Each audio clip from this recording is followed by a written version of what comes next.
आज की हमारी कहानी है नमक हराम। काशी नरेश ब्रह्मदत्त का पुत्र बचपन से ही दुष्ट स्वभाव का था।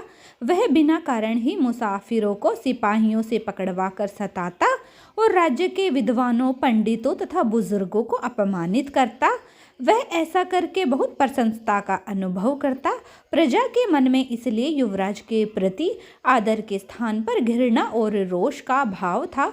युवराज लगभग 20 वर्ष का हो चुका था। एक दिन कुछ मित्रों के साथ वह नदी में नहाने के लिए गया। वह बहुत अच्छी तरह तैरना नहीं जानता था, इसलिए अपने साथ कुछ कुशल तैराक सेवकों को भी ले गया। युवराज और उसके मित्र नदी में नहा रहे थे, तभी आसमान में काले काले बादल छा गए। बादलों की गरज और बिजली की चमक के साथ मूसलाधार वर्षा भी शुरू हो गई। युवराज बड़े आनंद और उल्लास से तालियां बजाता हुआ नौकरों से बोला, आहा क्या मौसम है, मुझे नदी की मझधार में ले चलो। ऐसे मौसम में वहां नहाने में बड़ा मज़ा आएगा। नौकरों की सहायता से युवराज नदी की बीच धारा में जाकर नहाने लगा। वहां पर युवराज के गले तक पानी आ रहा था और डूबने का खतरा नहीं था, लेकिन वर्षा के कारण धीरे धीरे पानी बढ़ने लगा और धारा का बहाव तेज होने लगा। काले बादलों से आसमान ढक जाने के कारण अंधेरा छा गया और पास दिखना कठिन हो गया। युवराज की दुष्टता के कारण इनके सेवक भी उससे घृणा करते थे, इसलिए उसे बीच धारा में छोड़कर सभी सेवक वापस किनारे पर आ गए। युवराज के मित्रों ने जब युवराज के बारे में सेवकों से पूछा तो उन्होंने कहा कि वे जबरदस्ती हम लोगों का हाथ छुड़ाकर अकेले ही तैरते हुए आ गए, शायद राजमहल वापस चले गए हों। मित्रों ने महल में युवराज का पता लगवाया, लेकिन युवराज वहां पहुंचा नहीं था। बात राजा तक पहुंच गई। उन्होंने तुरंत सिपाहियों को नदी की धारा या किनारे कहीं से भी युवराज का पता लगाने का आदेश दिया।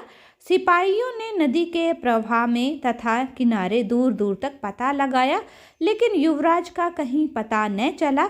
आखिरकार निराश होकर वे वापस लौट आए। इधर अचानक नदी में बाढ़ आ जाने और धारा के तेज होने के कारण युवराज पानी के साथ बह गया। जब वह डूब रहा था तभी उसे एक लकड़ी दिखाई पड़ी। युवराज ने उस लकड़ी को पकड़ लिया और उसी के सहारे बहता रहा। आत्मरक्षा के लिए 3 अन्य प्राणियों ने भी उस लकड़ी की शरण ले रखी थी, एक सांप, एक चूहा और एक तोता। युवराज जोर जोर से चिल्ला रहा था, बचाओ बचाओ, लेकिन तूफान की गरज में उसकी पुकार नकारे में तूती की आवाज की तरह खोकर रह गई। बाढ़ के साथ युवराज बहता जा रहा था। थोड़ी देर में तूफान थोड़ा कम हुआ और बारिश थम गई। आकाश साफ होने लगा और पश्चिम में डूबता हुआ सूरज चमक उठा। उस समय नदी एक जंगल से होकर गुजर रही थी। नदी के किनारे उस जंगल में ऋषि के रूप में बोधिसत्व तपस्या कर रहे थे। युवराज की करुण पुकार कानों में पड़ते ही बोधिसत्व का ध्यान टूट गया। वे झट नदी में कूद पड़े और उस लकड़ी को किनारे खींच लाए जिसने युवराज और 3 अन्य प्राणियों की जान बचाई थी। उन्होंने अग्नि जलाकर उसको गर्मी प्रदान की, फिर सबके लिए भोजन का प्रबंध किया। सबसे पहले उन्होंने छोटे प्राणियों को भोजन दिया, तत्पश्चात युवराज को भी भोजन खिलाकर उसके आराम का भी प्रबंध कर दिया। इस प्रकार वे सब बोधिसत्व के यहाँ 2 दिनों तक विश्राम करके पूर्ण स्वस्थ होने के बाद कृतज्ञता प्रकट करते हुए अपने अपने घर चले गए। तोते ने जाते समय बोधिसत्व से कहा, महानुभाव, आप मेरे प्राणदाता हैं। नदी के किनारे एक पेड़ का खोखला मेरा निवास था, लेकिन अब वह बाढ़ में बह गया है। हिमालय में मेरे कई मित्र हैं। यदि कभी मेरी आवश्यकता पड़े तो नदी के उस पार पर्वत की तलहटी में खड़े होकर पुकारिए। मैं मित्रों की सहायता से आपकी सेवा में अन्न और फल का भंडार लेकर उपस्थित हो जाऊंगा। मैं तुम्हारा वचन याद रखूंगा। बोधिसत्व ने आश्वासन दिया। सांप ने जाते हुए बोधिसत्व से कहा, मैं पिछले जन्म में एक व्यापारी था। मैंने कई करोड़ रुपए के स्वर्ण मोहरे नदी के तट पर छिपा कर रख दी थी। धन के इस लोभ के कारण इस जन्म में सर्प योनि में पैदा हुआ हूँ। मेरा जीवन उस खजाने की रक्षा में ही नष्ट हुआ जा रहा है। उसे मैं आपको अर्पित कर दूंगा। कभी मेरे यहाँ पधार कर इसका बदला चुकाने का मौका अवश्य दीजिए।